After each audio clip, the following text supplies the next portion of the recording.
The Crime Syndicate, the great other Justice League, they help everyone in their way. If you think that the Crime Syndicate is another Justice League, well, you're kind of right. I mean, they are another Justice League, but not a good one. Okay, I should probably start from the beginning. The Crime Syndicate is from another universe. Yes, you heard right, another universe. So this is in the DC multiverse. But if you don't know what a multiverse is, here's Alman explaining it so I don't have to. Every decision we make is meaningless.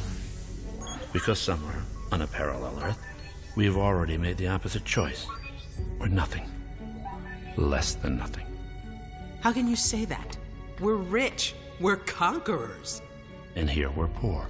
We're slaves. And here, our parents never met, so we were never born. Here, the world ended in nuclear war. Here, no fish was ever brave enough to crawl up on land, and humans never evolved. And so on. Ad infinitum. So even if you destroy the world, there are a billion others, right? What difference would it make? Somewhere in the multiverse, there is a world I call Earth Prime. Every Earth is a variation of this one, the original. And once I destroy it, all reality will follow.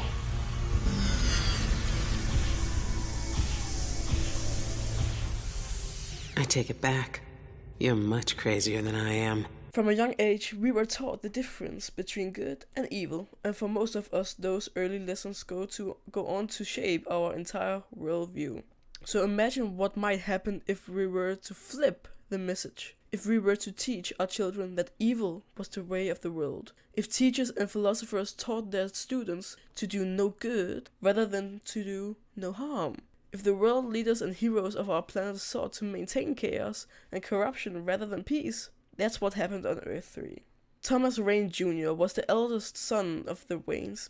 Due to his belief that his parents were managing their wealth poorly, Thomas decided to murder them, but before doing so he attempted to convince his younger brother, Bruce, to help him. When the time for the murders came, Bruce was hesitant and attempted to scare Thomas.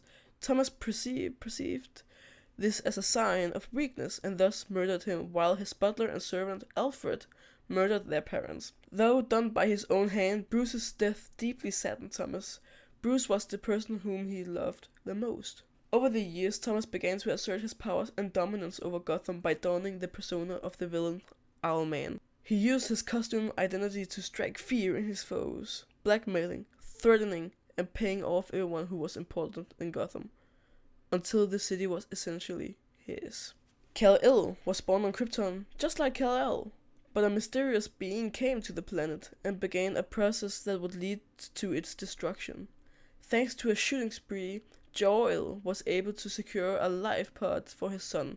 Rocketing to Earth, Kal-El was inundated with ideology and moralization, running him to be the strongest possible being, avoiding all weakness in himself and in others. His rocket crash-landed in Smallville, right through the roof of the home of Johnny and Martha Kent. Kal-El gained his power from the kryptonite and forced the Kents to be his parents, staying with them until he was 7 years old, at which point he killed them and burned their farm to the ground. Over the following years, Kal-El took the name Ultraman and began his pursuit of taking over the Earth by murdering the President of the US and forming the Crime Syndicate. On Earth 3, Lois Lane isn't the journalist we know. She is their Wonder Woman, aka Superwoman. Yeah, right. I'm Wonder Woman. When Earth 3 was destroyed by a powerful being, they attempted to escape to another Earth, except two of their members, the Outsider and Atomica. Superwoman and the others were held in a kind of limbo for 5 years until their allies brought them over to join them. Most of Johnny Quick's history is unknown, but what is known is that the person who would assume the identity of Johnny Quick was born with an enhanced speed and later found a helmet that allowed him to focus his considerable speed into far greater levels. The extra speed granted by the use of the helmet and donning the name of Johnny Quick, he began his lifelong career of a criminal conquest. It would be during his attacks that he joined in the loose partnership with the other four superpowered beings on Earth 3 and founded the organization known as the Crime Syndicate. Green Lantern's Earth 3 counterpart was actively seeking out mystical power and found it when the mad Buddhist monk Voltoom gave him a lamp and a matching ring of the unlimited power. Accepting the lamp and ring, this man would begin his career as Power Ren. Over the years of his many criminal exploits, he joined in the loose partnership with the other 4 superpowered beings on Earth 3 and founded the organization known as the Crime Syndicate. After he was given the technology that kept him alive, Cyborg realized that with its telecommunication he could keep constant watch on every superhuman on Earth. However, aware of the invasion of privacy, he refused to consciously hunt for information, leaving secondary cybernetic systems to passively compile information. He began to refer to the software that curated these secondary systems as the Grid.